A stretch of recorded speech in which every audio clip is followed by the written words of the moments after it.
Friend. Uy, may sadya sana ako eh. Ano yun? Nakasakit kasi yung tatay ko eh. Utang sana ako kahit magkano lang dyan. Baka meron ka. Bigay ko na lang. Promise, kahit di mo na ako singilin. Magbabayad akong kusa. Ganun ba? Sige, saglit lang ha. Sige, salamat. Ito. Ay, thank you ah. Ano lang yun? Sige, alis na ako ah.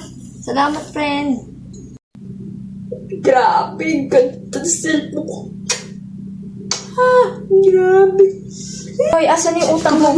Sabi mo hindi ka na kailangan singilin, magbabayad ka. Akin na, akin na. Di ba may sakit yung tatay mo? Bakit parang sese mo dyan? May pa-selfie-selfie ka pa. Yung tatay ko, magaling na kasi, nagme-maintenance. Oo. Tsaka, ba't ka naniningil ka kagad? Di ba, kusa ako magbabayad? Bilis mo maningil, parang hindi ka mababayaran. Ito talagang taong to,